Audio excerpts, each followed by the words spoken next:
Bonjour à tous, je suis ravie de vous retrouver aujourd'hui dans une nouvelle vidéo où je ne suis pas seule car je suis accompagnée de Madame Maranta Fascinator. Là par la même occasion vous devez vous rendre compte que j'ai d'autres passions que ce que j'ai pu vous montrer sur ma chaîne.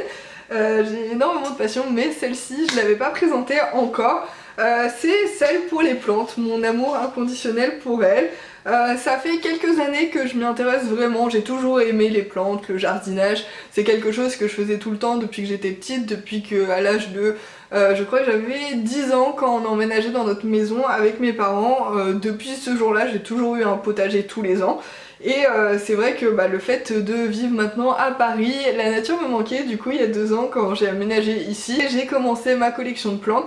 Et là dans cette vidéo je vais vous montrer un petit peu une partie de ma collection. Je pense que ça sera en 2 parties parce que là je vais vous présenter les plantes en pot et je vous ferai sûrement une deuxième partie où je vous montrerai tous mes stations de bouture parce que j'ai 3, non même 4 zones où je fais des boutures et il y en a quand même énormément, donc ça va être l'occasion de vous présenter ça dans une autre vidéo. Mais là je voulais particulièrement vous présenter déjà cette plante. Le reste je pense que je vais juste vous filmer les plantes en vous expliquant des choses en voix off. Mais je pense que bon ça sert pas à grand chose que vous me voyez tout le long de la vidéo, le plus important c'est les plantes.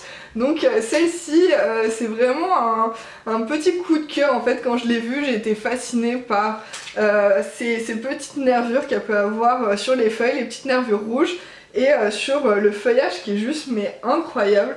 Mais en fait on dirait que ça a été peint, en fait ça me fait penser à des plumes de paon en fait. Et je trouve ça juste magnifique. Et elle n'a fait que grandir depuis que je l'ai. En fait j'ai fait beaucoup de boutures que j'ai replantées. Là par exemple ça c'est une bouture. Et celle-ci aussi c'est une bouture que j'ai replantée dans le pot. Donc de base en fait c'était juste une petite plante avec en fait l'équivalent de ça. Mais 2 fois ça en fait. Et maintenant vous voyez la taille qu'elle fait, je l'ai tutorée parce que j'ai remarqué que ça l'aidait. Parce que là elle avait commencé à se casser en fait sous le poids. Vu que la Maranta c'est une plante qui va plus s'étendre sur les côtés, au bout d'un moment les tiges étaient tellement lourdes que ça avait tendance à se casser. Donc maintenant que je l'ai tutorée, elle se plaît à merveille. Et en plus là avec l'approche du printemps, elle m'a fait des nouvelles feuilles. Donc celle-ci par exemple c'en est une nouvelle et celle-ci aussi.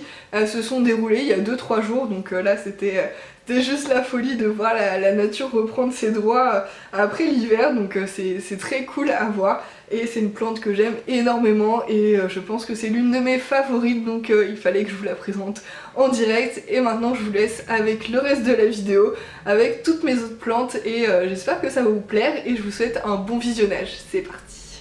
Alors on commence avec la Maranta Fascinator que je viens de vous présenter. Donc là ça c'est sa petite place dans le coin, en dessous de la fenêtre, en mi-ombre. Elle adore et elle fait que grandir depuis qu'elle est à cet endroit là. Ensuite à côté j'ai ma fleur de lune, alors celle-ci elle est juste immense, en plus elle est encore en fleurs donc ça j'adore, ça met vraiment un peu de gaieté, de douceur dans l'appartement. Je l'ai mis par terre pour l'instant parce qu'elle est sur la table du salon d'habitude mais j'avais besoin de la place, mais j'aime bien l'accord avec les deux à côté. Ensuite on passe à mon Syngonium Mango Allusion. Alors là franchement c'est l'une de mes plantes coup de cœur, mais regardez-moi ce feuillage, c'est juste magnifique avec ce petit liseré rose au milieu. J'adore, c'est vraiment la plante coup de cœur de ces dernières semaines et je pense que ça va me lancer dans une collection de Syngonium très prochainement. Alors ensuite à côté j'ai mon Nawartia. Alors j'ai mis carrément une petite étiquette pour me souvenir à chaque fois de son nom. Donc c'est une Nawartia Coperi. Et celle-ci a fait que grandir en hauteur en fait. Elle fait que pousser. Et c'est vrai que de base quand je l'ai achetée elle était toute basse. Et là du coup elle ressemble plus à grand chose. Mais j'aime bien la transparence qu'elle a avec la lumière. Ça fait super sympa. Ensuite à côté j'ai mon petit Bégonia Rex. Alors il est vraiment tout mini, tout petit et ça j'adore, je trouve ça trop mignon. Mais les bégonias j'ai un peu de mal donc on m'a conseillé de mettre des billes d'argile un petit peu humidifiées. Bon d'ailleurs à la vidéo je me rends compte qu'elles sont pas trop humides donc je vais rajouter un petit peu d'eau. Alors à côté on retrouve mon Anthurium noir. J'ai pas trouvé le nom exact de cet Anthurium mais regardez-moi cette fleur. Elle est vraiment couleur aubergine et les feuilles elles sont juste magnifiques. D'un vert vraiment profond et les nouvelles feuilles elles sont un petit peu violet clair et dans son petit pot à pied ça va super bien ensemble. J'ai trouvé ça à Alinéa, il y avait un lot de 3 et je trouve ça juste magnifique ces petits cache-pots. Ensuite à côté on va passer à mon kalanchoé. Alors ça c'est le genre de plante un peu mystique qui me fascine. En fait sur les feuilles ça fait des petites graines qui en tombant créent de nouvelles petites pousses comme celle-ci que vous pouvez voir. Il y en a plein en fait dans le pot mais il y en a une qui est particulièrement grande donc on la voit un peu plus que les autres. Et j'adore la forme de cette plante, elle est un peu bizarre et c'est ça qui fait que je l'aime bien. Ensuite là je vous montre mon arbre de jade. Alors lui c'est un rescapé. De base j'avais 3 fois ça et en fait les unes après les autres ça a complètement pourri et c'est mort. Et en fait là je pense que ça faisait un petit moment que je l'avais pas arrosé parce que les feuilles étaient un petit peu molles et tombaient, ils faisaient un peu la tête. Mais là c'est en train de repartir et là c'est des petites boutures justement des 2 pieds qui sont morts que j'ai planté, ça commence à faire des racines, là ça résiste, j'arrive pas à les sortir donc c'est bon signe, ça veut dire que c'est en train de repartir. Alors ensuite à côté on retrouve un peu ma petite station de bouturage de plantes grasses. Alors là on a un cactus de Noël que j'ai juste bouturé en le coupant et le plantant dans la terre et il a fait des racines donc je suis ravie. Ensuite là je vous montre une petite plante grasse, alors j'ai pas du tout le nom mais j'adore son effet en fait, elle fait des tiges et elle vient se répandre. Et à côté j'en ai une autre plante grasse mais je saurais pas vous dire le nom.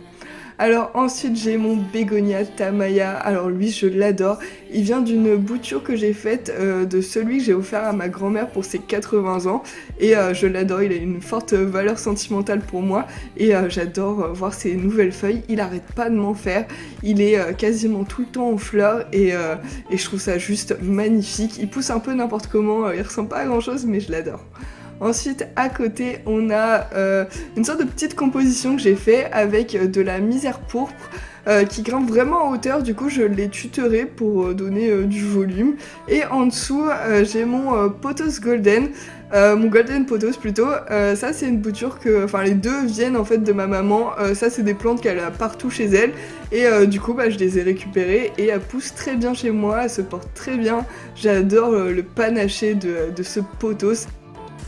Alors ensuite on passe à mon Pilea involucrata et regardez-moi la texture de ces feuilles, cette plante me fascine, je comprends même pas que ça puisse exister une texture comme ça et je trouve ça juste magnifique. Et à côté on a mon petit Pilea peperomoide qui est dans une petite suspension aussi et je trouve ça très très mignon. Ensuite là je vous sors le plateau pour qu'on puisse voir un peu plus facilement toutes les plantes qu'il y a dessus. Et en premier la star, l'une de mes plus belles plantes et l'une de mes fiertés, on a mon orchidée bijou. Alors moi je suis pas très douée en orchidée mais celle-ci pour l'instant elle vit plutôt bien chez moi et regardez-moi la beauté de ces feuilles. Je pense que vous l'aurez compris, je suis complètement fan de cette plante, en plus elle est très facile d'entretien donc ça tombe très très bien pour moi. Ensuite à côté on a un tout petit lierre, le plus classique des lierres mais je l'aime beaucoup, je le trouve trop mignon.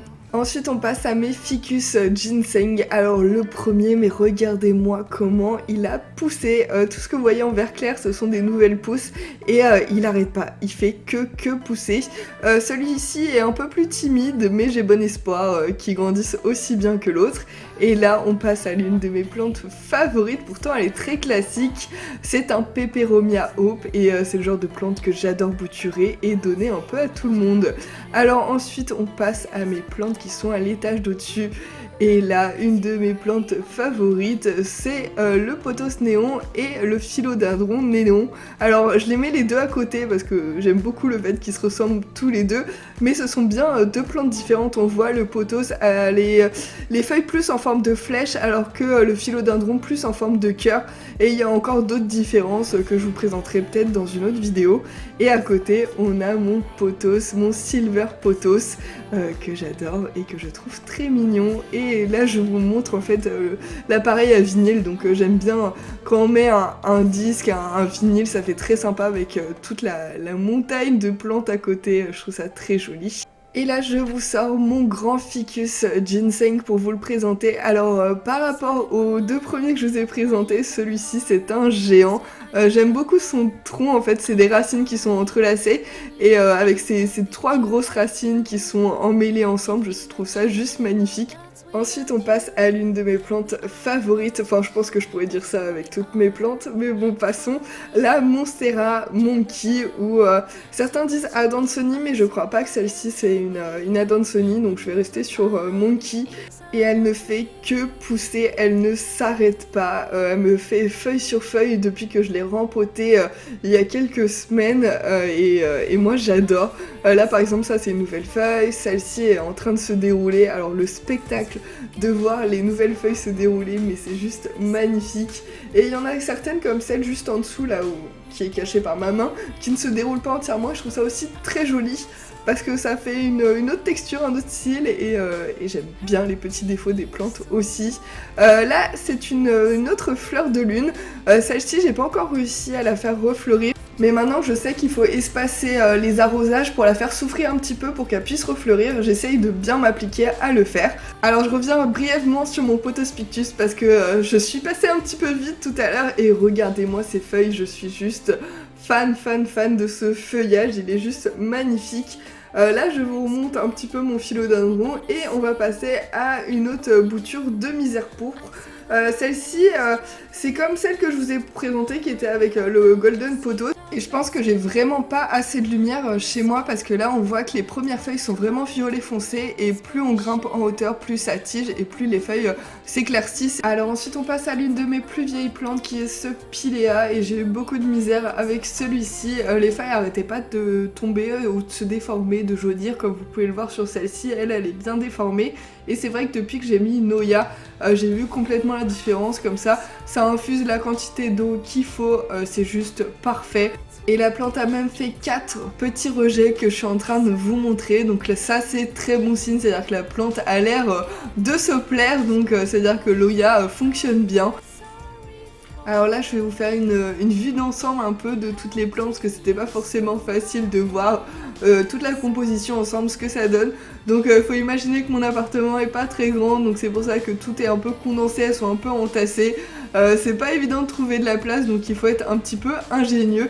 Et là il y a encore 2-3 plantes qui sont un peu mis par-ci par-là dans l'appartement, dont ce Spathiphyllum, ce Chlorophytum variegata. Donc ça c'est ce qu'on appelle aussi plante araignée, et ça c'est une plante que ma maman a partout chez elle, donc j'étais obligée d'en avoir une ici.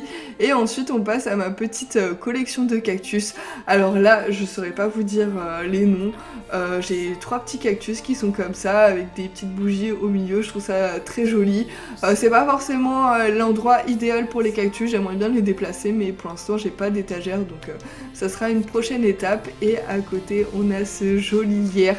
J'ai été fascinée par la couleur de ce feuillage un petit peu camouflage et j'étais obligée de l'acheter, ça a été vraiment un coup de cœur. Pourtant c'est une plante assez basique mais je l'adore. Ensuite on passe à mon aloe vera variegata qui est dans sa petite suspension macramé. Donc ça a été vraiment la première suspension que j'ai fait, elle est pas parfaite mais je l'aime bien et ça me permet d'avoir ma petite aloe dans son petit coin tranquille. Et ensuite on a mon petit cactus à côté de la télé, j'aime beaucoup. Ensuite on se retrouve du côté du bureau avec mon aloe vera, je l'adore, je la trouve juste magnifique.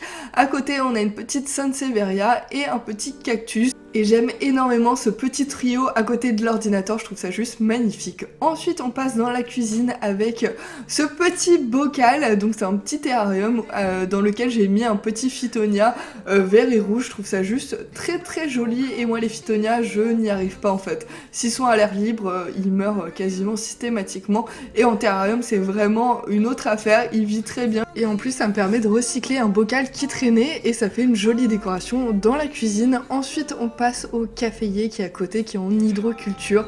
Alors ça c'est une super technique si vous voulez récupérer des plantes qui sont un peu malades, qui vont pas très bien. Souvent l'hydroculture ça les aide à repartir. Ensuite on passe à ma Sansevieria canari et ces jolies feuilles jaune vif, et en fait elles deviennent vertes en vieillissant, donc c'est très joli de voir les nouvelles feuilles bien jaunes. Ensuite on passe à mon Phalaenopsis en hydroculture qui se porte très bien, qui me fait plein de nouvelles feuilles.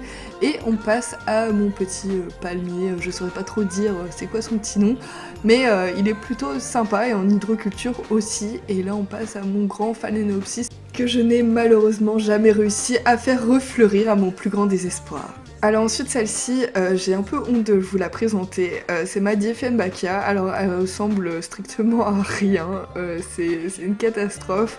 Ses feuilles ont en fait complètement séché, je saurais pas trop pourquoi. Je pense que c'était peut-être soit du soleil direct dessus, soit un manque d'humidité, mais là on voit qu'un repas m'a fait plein de nouvelles feuilles, juste magnifiques, pas du tout sèches. Celle-ci je pense qu'elle est un petit peu abîmée, mais en tout cas elle repart bien. Franchement à un moment j'ai hésité à vraiment la jeter, j'en pouvais plus en fait, je savais plus trop comment m'en sortir. Et c'est vrai que depuis que j'ai mis des billes d'argile en dessous qui sont un petit peu humides, ça l'aide énormément. Et le fait qu'elle soit aussi plus loin de la fenêtre, ça l'a beaucoup aidé. Alors ensuite on passe dans la salle de bain où on retrouve mon lierre panaché, donc celui-ci je l'adore, et mon asparagus, qui sont tous deux dans les jolis cache-pots que je vous ai présentés au début de la vidéo. Et sur ce plan de tour est terminé, j'espère qu'il vous a plu. Il me reste juste à vous présenter mon compte Instagram Thérapie Végétale que j'ai créé de ça il y a plusieurs mois, et en fait dessus je partage plein de choses à propos des plantes, donc si ça vous intéresse, n'hésitez pas à vous abonner, et moi je vous dis à très vite pour une nouvelle vidéo. Ciao ciao.